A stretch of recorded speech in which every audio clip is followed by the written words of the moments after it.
Do you ever find yourself in a situation where you want to explain exactly how you feel, but you can only think of basic words like happy, sad, or angry? You might be experiencing a very complex emotion, but when you open your mouth to speak in English, your mind suddenly goes blank. It's a very common problem for language learners. Exactly, Emma. You know all the grammar rules, and you understand everything when people speak to you. But finding the right words to express your true personality can be so frustrating. When you only use basic vocabulary to describe your feelings, you might feel like you aren't showing people the real you. Today, we are going to fix that and give you the tools to express your true emotions beautifully. Hello, everyone, and welcome back to another episode of the English Cast. I'm Emma. Hey friends, I'm Ryan. It's so wonderful to sit down and practice everyday English with you all. We know learning a language is a long journey, and we're here to make it fun, simple, and completely natural for you. Today we are talking about feelings and emotions. We have a list of 10 incredible phrases that native speakers use all the time. These idioms and expressions will help you sound much more natural. And if you find these lessons helpful, please remember to like this video, subscribe to our channel, and share it with your friends who are also learning English. Let us dive right in. Our first phrase for today is over the moon. I will say it again so you can practice the pronunciation. Over the moon. This is a beautiful idiom. When you say you are over the moon, it means you are extremely happy and delighted. You are so happy that you feel like you could jump all the way over the moon. We use this when something really special or exciting happens. Right. Instead of just saying you are very happy, you can show much more emotion. For example, imagine your sister just found out she is going to have a baby. You wouldn't just say she is happy. You would say, my sister is absolutely over the moon about the new baby. Or maybe you have been studying really hard for an important English exam. When you finally get your results and see that you passed with a perfect score, you can tell your friends, I got an A on my test, and I'm over the moon right now. So, over the moon means extremely happy and excited. It's the perfect phrase for good news. Now, let us move to phrase number 2, which is the exact opposite. Phrase number 2 is down in the dumps. Listen to that one more time. Down in the dumps. This phrase is very useful when you aren't feeling good. If someone is down in the dumps, it means they are feeling sad, depressed, or lacking energy. A dump is a place where we put rubbish or garbage, so feeling down in the dumps means you feel very low. You can use this to describe yourself or someone else. Let us say your friend lost his job recently. You might notice he doesn't smile much. You could say to another friend, Mark has been feeling a bit down in the dumps since he lost his job. Another everyday example is the weather. Sometimes, if it rains for a whole week and you don't see the sun, it can affect your mood. You can say, this terrible weather is really making me feel down in the dumps. I just want to stay in bed. That's so true. Weather really changes our feelings. So, just to review, down in the dumps means feeling sad or low. Now that we know how to talk about being happy and sad, let us move on to personality types. Phrase number 3 is easygoing.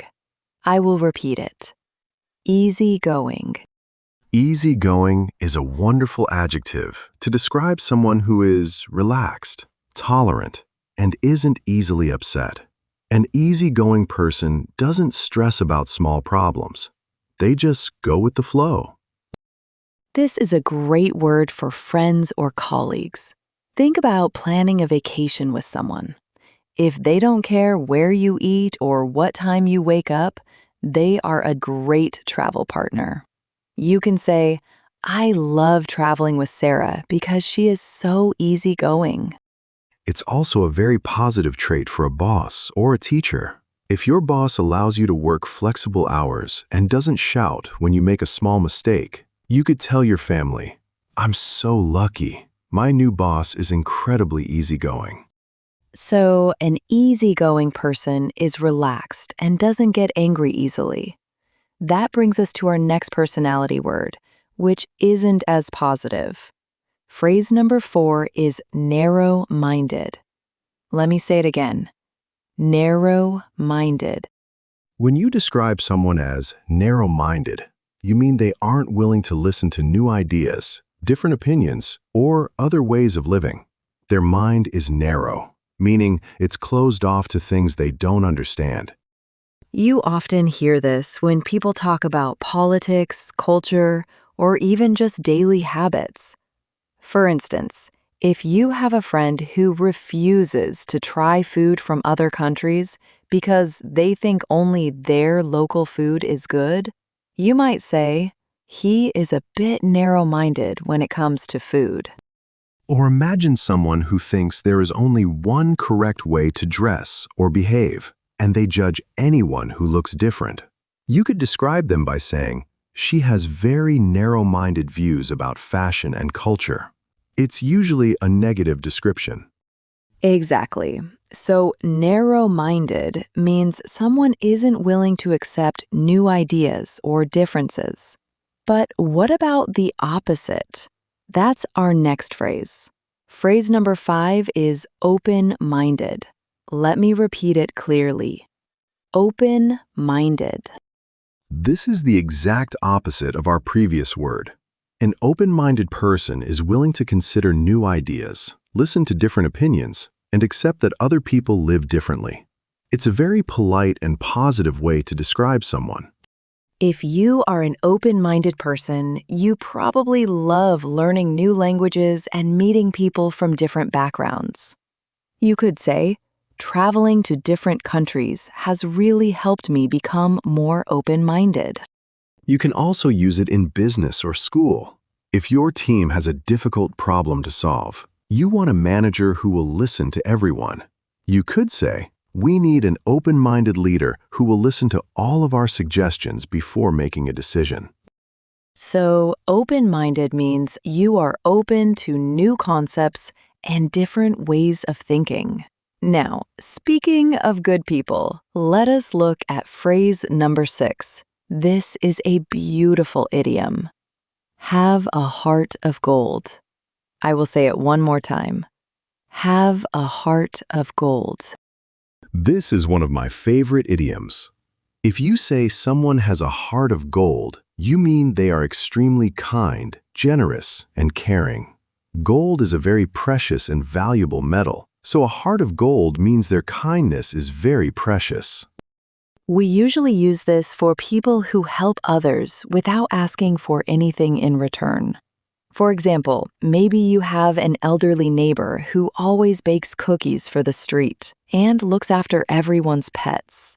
You can say, Mrs. Higgins truly has a heart of gold. Another example could be a friend who is always there for you when you have a problem. Even if they are busy, they always make time to listen. You could tell them, thank you for helping me again. You really have a heart of gold. So, to have a heart of gold means to be very kind and generous. Now, let us talk about a feeling that's very uncomfortable. Phrase number 7 is lose face. Listen again. Lose face. To lose face means to lose the respect of other people, or to feel humiliated and embarrassed in front of others. It usually happens when you make a mistake, fail at something, or someone proves that you are wrong in public. This is very common in professional situations. Imagine a manager who makes a terrible decision that costs the company a lot of money. The manager might refuse to admit they were wrong because they don't want to lose face in front of their team.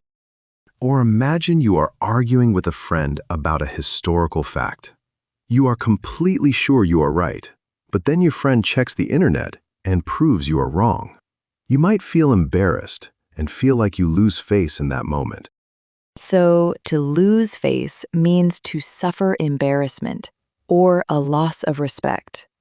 But what if you try to fix the situation so you don't look foolish? That brings us to phrase number 8, save face. Let me repeat it. Save face. Saving face is the opposite of losing face. To save face means you do something to avoid embarrassment or to protect your reputation after a mistake or a difficult situation. A classic example is when someone trips and falls on the street. It's very embarrassing. So they might quickly stand up, brush off their clothes, and laugh loudly to make it seem like a joke. They are trying to save face. In a business meeting, if a worker doesn't know the answer to a simple question, they might say, "I have the data on my other computer. I will email it to you later." They are saying that to save face, so they don't look unprepared in front of the boss. Right. So, save face means avoiding humiliation or protecting your image. Now, let us move to phrase number 9. This one is about frustration. Phrase number 9 is drive someone crazy. I will repeat that. Drive someone crazy. This is a very common phrase, and we use it all the time. If something or someone drives you crazy, it means they annoy you or irritate you very much. It makes you feel frustrated. You can use this for small, everyday annoyances. For example, if you are trying to study but your neighbor is playing loud music for 3 hours, you can tell your friend, "This loud music is starting to drive me crazy. I can't concentrate at all." Or you can use it for people's habits. Maybe you have a coworker who always clicks their pen during meetings. Click, click, click. You could say, "His constant pen clicking drives me crazy." It's a natural way to express strong annoyance. So, when something drives you crazy, it really annoys you. Now we are at our final phrase for today's episode. Phrase number 10 is on edge. Let me say it again. On edge. When you are on edge, you feel very nervous, tense, or unable to relax. You feel like something bad might happen, or you are waiting anxiously for news. It's that tight feeling in your stomach. This happens to a lot of people before a big event. For instance, if you have a job interview tomorrow morning, you probably won't sleep well. You might say, "I have my final interview tomorrow, so I'm feeling a bit on edge tonight." Another example is drinking too much coffee. If I drink 4 cups of espresso, my hands start to shake and I feel anxious. I could say, all this caffeine is making me feel totally on edge. That's a perfect example. So, on edge means feeling nervous and tense. These 10 phrases are absolutely essential if you want to express your feelings and describe personalities like a native speaker. You can use them at work, with friends, or anywhere you practice English. Now, to help these phrases stick in your memory, we are going to do a shadowing practice. Shadowing is an amazing way to improve your speaking confidence and your rhythm. We are going to read 4 sentences using our new vocabulary. I will say the sentence slowly and clearly. Then there will be a short pause. I will repeat the sentence exactly the same way. And then there will be a 2-second pause. When you hear that 2-second pause, I want you to repeat the sentence out loud. Let us begin. My sister is absolutely over the moon about the new baby.